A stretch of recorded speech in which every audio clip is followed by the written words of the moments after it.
व्यापार से साम्राज्य तक एनसीईआरटी क्लास 8 इतिहास का ये चैप्टर नंबर 2 है। इस चैप्टर से बनने वाले सारे एमसीक्यू प्रश्न को यहाँ पर हम लोग हल करने वाले हैं। पिछले पार्ट में हम लोगों ने चैप्टर 1 से संबंधित सारे एमसीक्यू प्रश्न का हल किया था। तो वीडियो शुरू करने से पहले बता दें, अगर आप हमारे चैनल पर नए हैं तो सबसे पहले इसे सब्सक्राइब करें और बेल आइकन को क्लिक कर लें ताकि हमारे आने वाले सभी वीडियो का नोटिफिकेशन आपको समय समय पे मिल सके। तो आइए विदाउट टाइमलेस वीडियो को शुरू करते हैं। प्रश्न संख्या 1 है, अंतिम शक्तिशाली मुगल बादशाह कौन था? इसका उत्तर है ऑप्शन नंबर बी, औरंगजेब। और अंतिम मुगल बादशाह बहादुर शाह जफर था, जिसे 1857 के बाद रंगून भेज दिया जाता है और यहीं पर 1862 में इसकी मृत्यु हो जाती है। प्रश्न संख्या 2 है, औरंगजेब की मृत्यु कब हुई? इसका उत्तर है ऑप्शन नंबर सी, 1707 में। औरंगजेब की मृत्यु के बाद मुगल साम्राज्य का पतन होना शुरू हो जाता है। प्रश्न संख्या 3 है, कंपनियों के प्रथम कोठी के संबंध में कौन सा कथन असत्य है? तो इसका उत्तर होगा ऑप्शन नंबर डी, इनमें से सभी सत्य हैं, अर्थात कोई भी गलत नहीं है। पुर्तगालियों ने पहली फैक्ट्री कोचीन में 1503 में स्थापित किया। डच ने मछलीपट्टनम में 1605 में स्थापित किया। अंग्रेज ने सूरत में 1608 में पहली फैक्ट्री स्थापित किया।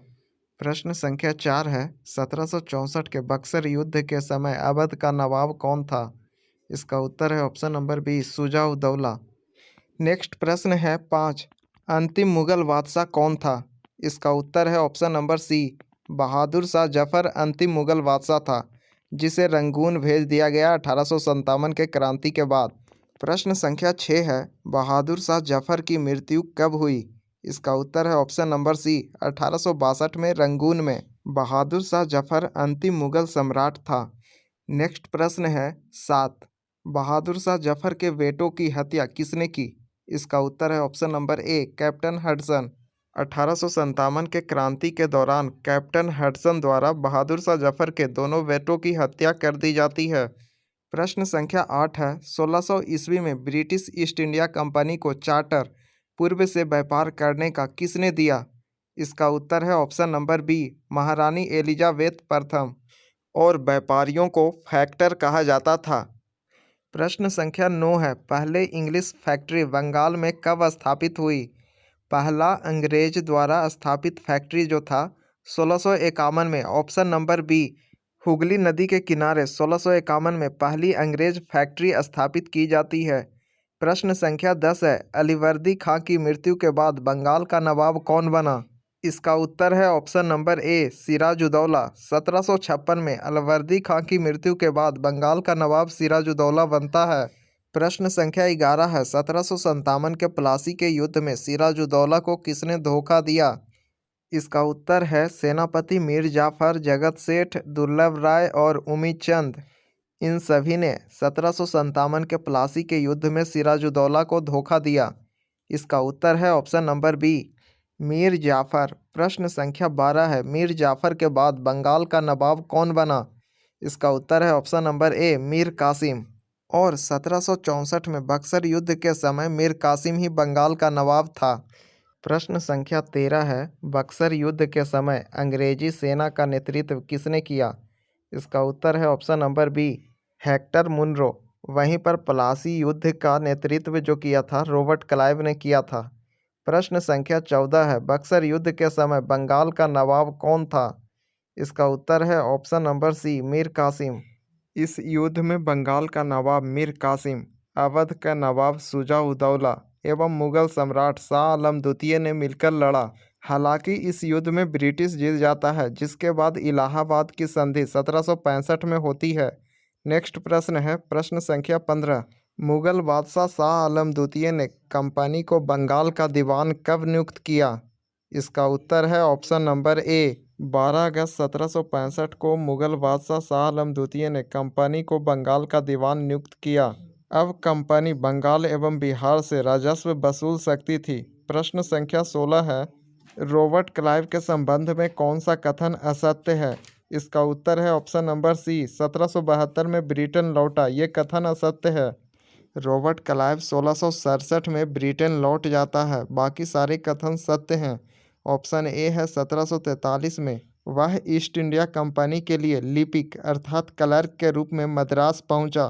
तो यह कथन सत्य है। इसे बंगाल के गवर्नर के रूप में 2 बार चुना गया, तो यह भी कथन सत्य है। रॉबर्ट क्लाइव पहली बार बंगाल का गवर्नर 1757 के प्लासी के युद्ध के बाद 1758 में बनता है और यह 1760 तक रहता है। इसके बाद पुनः 1764 से 67 तक बंगाल के गवर्नर के रूप में कार्य किया। इसके बाद 1767 में वह ब्रिटेन लौट जाता है, जहां पर 1772 में बर्क द्वारा उस पर महाभियोग लगाया जाता है और 1774 में वह आत्महत्या कर लेता है। यहाँ तक याद रखें। प्रश्न संख्या 17 है, सहायक संधि की शुरुआत किस गवर्नर ने किया? इसका उत्तर है option number D, Lord Wellesley. Lord Wellesley का काल 1798 से 1805 तक था। प्रश्न संख्या 18 है, वेलेजली की सहायक संधि स्वीकार करने वाला पहला भारतीय राज्य कौन था? इसका उत्तर है ऑप्शन नंबर ए, 1798 में हैदराबाद सहायक संधि द्वारा मिल जाता है। इसके बाद 1799 में मैसूर एवं तंजौर मिल जाता है। वहीं पर अवध 1801 में सहायक संधि स्वीकार कर लेता है। प्रश्न संख्या 19 है, सहायक संधि स्वीकार करने वाले राज्यों का क्रम है। इसका उत्तर है ऑप्शन नंबर ए, हैदराबाद, मैसूर, अवध, पेशवा, सिंधिया। प्रश्न संख्या 20 है, 18वीं सदी में मालाबार तट किसके नियंत्रण में था? इसका उत्तर है मैसूर, ऑप्शन नंबर ए। और शेरे मैसूर, मैसूर का शेर किसे कहा जाता है? तो टीपू सुल्तान को। प्रश्न संख्या 21 है, कौन सा कथन आंग्ल मैसूर युद्ध के संबंध में असत्य है? इसका उत्तर है ऑप्शन नंबर डी, चतुर्थ आंग्ल मैसूर युद्ध 1799 में हुआ था, ना कि 1796 में। चतुर्थ आंग्ल मैसूर युद्ध में टीपू सुल्तान की मृत्यु होती है। इस समय गवर्नर जनरल जो था लॉर्ड वेलेजली था। याद रखें, प्रथम आंग्ल मैसूर युद्ध 1767 से 69 के बीच लड़ा जाता है और इसका अंत मद्रास की संधि द्वारा होता है। सेकेंड आंग्ल मैसूर युद्ध 1780 से 84 के बीच लड़ा जाता है। इस समय गवर्नर जनरल जो था वारेन हेस्टिंग था। मंगलोर की संधि द्वारा इसका अंत होता है। वहीं पर तीसरा आंग्ल मैसूर युद्ध 1790 से 92 के बीच कॉर्नवालिस के समय में लड़ा जाता है और इसका अंत श्रीरंगपत्तनम के संधि द्वारा होता है। प्रश्न संख्या 22 है, मैसूर का शेर किसे कहा जाता है? इसका उत्तर है option number B, Tipu Sultan को। हैदर अली की बात करें तो यह टीपू सुल्तान का पिता था। थर्ड आंग्ल मैसूर युद्ध के बारे में एक और बात याद रखें। थर्ड आंग्ल मैसूर युद्ध के समय टीपू सुल्तान हार जाता है तो उसके बेटों को अंग्रेजों द्वारा अपने कब्जे में ले लिया जाता है। प्रश्न संख्या 23 है, चतुर्थ आंग्ल मैसूर युद्ध के बाद मैसूर में किस वंश का शासन स्थापित होता है? इसका उत्तर है ऑप्शन नंबर बी, वोडियार वंश का। प्रश्न संख्या 24 है, पानीपत की तीसरी लड़ाई कब हुई? इसका उत्तर है ऑप्शन नंबर सी, 1761 में। अहमद शाह अब्दाली एवं मराठा पेशवा सदाशिवराव भाऊ के बीच होता है। यहाँ मराठों की बुरी तरह हार होती है। यहीं से दिल्ली पर कब्जा करने का सपना पूरी तरह चकनाचूर होता है। प्रश्न संख्या 25 है, कौन सा कथन सत्य है? इसका उत्तर है ऑप्शन नंबर डी, इनमें से सभी। प्रथम आंग्ल मराठा युद्ध 1782 में, दूसरा आंग्ल मराठा युद्ध 1803 से 5 के बीच, तीसरा आंग्ल मराठा युद्ध 1817 से 19 के बीच होता है। प्रश्न संख्या 26 है, बक्सर के युद्ध के बाद अंग्रेजों ने भारतीय रियासतों में क्या तैनात किया? इसका उत्तर है option number C, resident. Next प्रश्न है 27, भारतीय रियासतों में तैनात रेजिडेंट का कार्य क्या होता था?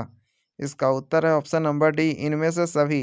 रियासतों की राजनीति एवं प्रशासन पे वे नज़र रखते थे, आंतरिक मामलों में हस्तक्षेप करते थे और शासकों को अपनी स्वतंत्र सेना रखने से रोकते थे। इसका उत्तर इनमें से सभी है। प्रश्न संख्या 28 है, मराठा राज्य के अंतिम पेशवा कौन था? इसका उत्तर है ऑप्शन नंबर ए, बाजीराव द्वितीय।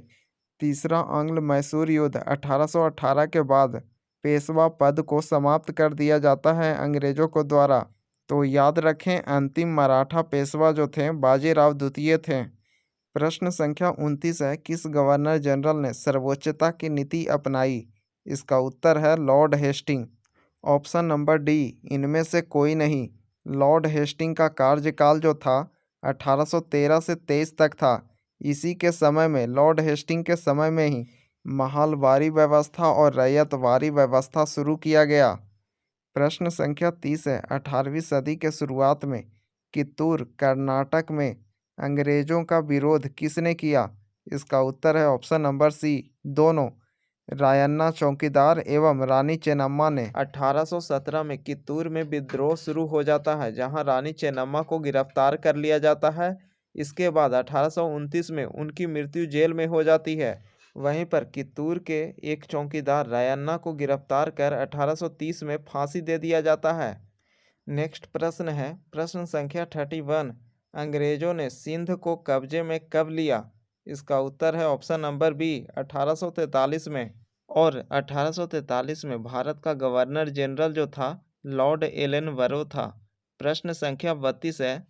अंग्रेजों ने पंजाब को अपने कब्जे में कब लिया? इसका उत्तर है ऑप्शन नंबर सी, 1849 को। इस समय भारत का गवर्नर जनरल जो था लॉर्ड डलहौजी था। प्रश्न संख्या 33 है। हड़प नीति किस गवर्नर जनरल ने अपनाया? इसका उत्तर है option number B, Lord Dalhousie. Lord Dalhousie का कार्यकाल 1848 से 1856 तक था। इसने 1853 में भारत में रेलवे की शुरुआत की। टेलीग्राफ सेवा, डाक सेवा की शुरुआत भी इसने की। साथ ही सार्वजनिक निर्माण विभाग की स्थापना किया। इसलिए डलहौजी को आधुनिक भारत का निर्माता भी कहा जाता है। प्रश्न संख्या 34 है। डलहौजी की हड़प नीति के तहत मिलने वाला पहला राज्य था। इसका उत्तर है ऑप्शन नंबर ए, सतारा। 1848 में सतारा, संबलपुर 1850, उदयपुर 1852, नागपुर 1853 और झांसी 1854 में मिलाया। इसके बाद अंततः 1856 में अवध को कुशासन के आधार पर मिला लेता है। प्रश्न संख्या 35 है। अवध को कुशासन के आरोप में ब्रिटिश में कब मिलाया गया? इसका उत्तर है ऑप्शन नंबर डी, 1856। इस समय अवध का नवाब वाजिद अली शाह था। प्रश्न संख्या 36 है। निम्न में से काजी क्या था? इसका उत्तर है ऑप्शन नंबर ए, न्यायाधीश। वहीं पर वकील को मुफ्ती कहा जाता था और मुफ्ती कानून का व्याख्याता होता था। प्रश्न संख्या 37 है। मैचलॉक क्या था? इसका उत्तर है ऑप्शन नंबर बी, शुरुआती बंदूक जिसमें बारूद को माचिस से चिंगारी दी जाती थी। प्रश्न संख्या 38 है।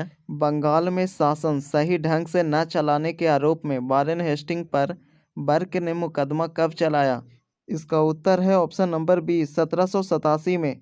1773 के रेगुलेटिंग एक्ट द्वारा वारेन हेस्टिंग जो है बंगाल का प्रथम गवर्नर जनरल बना। प्रश्न संख्या 39 है। मुक्ति क्या था? यहाँ पर मुफ्ती है, मुक्ति होगा। मुक्ति क्या था? इसका उत्तर है ऑप्शन नंबर बी, कानून का व्याख्याता। प्रश्न संख्या 40 है। मस्केट क्या था? इसका उत्तर है ऑप्शन नंबर ए, पैदल सिपाही की बंदूक। वहीं पर मैचलॉक की बात करें तो मैचलॉक शुरुआती बंदूक था जिसमें बारूद को माचिस से चिंगारी दी जाती थी। प्रश्न संख्या 41 है। दक्षिण अफ्रीका में दास व्यापार सबसे पहले किस व्यापारी ने शुरू किया? इसका उत्तर है ऑप्शन नंबर सी, डच। 17वीं सदी में डच व्यापारी सबसे पहले दक्षिण अफ्रीका पहुंचते हैं और यहां से दास व्यापार शुरू हो जाता है। दक्षिण अफ्रीका में दास प्रथा का अंत कब हुआ? इसका उत्तर है ऑप्शन नंबर बी, 1834 में। इस समय लगभग 36,000 से ज़्यादा दास थे जिन्हें अमेरिका महादेश में भेजा गया।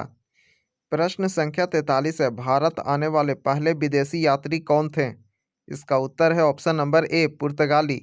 पुर्तगाली के बाद डच आए, उसके बाद ब्रिटिश आए।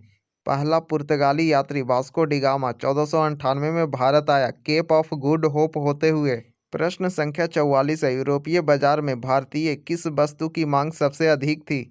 इसका उत्तर है ऑप्शन नंबर सी, इनमें से दोनों, बारीक सूती कपड़े एवं रेशम तथा भारतीय मसाले। इन सभी का मांग यूरोप में सबसे ज़्यादा थी। और यह हमारा आखिरी प्रश्न है। पलाश के फूल के रंग कैसे थे? इसका उत्तर है ऑप्शन नंबर ए, लाल। और याद रखें, पलाश के नाम पर ही पलासी शहर का नाम पड़ा जो पलासी के युद्ध से जाना जाता है। और पलाश के फूल का उपयोग गुलाल बनाने में किया जाता था जो होली के समय लोग यूज करते थे। यहाँ पर चैप्टर 2 समाप्त होता है। मिलते हैं चैप्टर 3 में। वीडियो पसंद आया है तो वीडियो को लाइक करें और चैनल को सब्सक्राइब कर लें। ताकि हमारा सभी नोटिफिकेशन आपको मिल सके।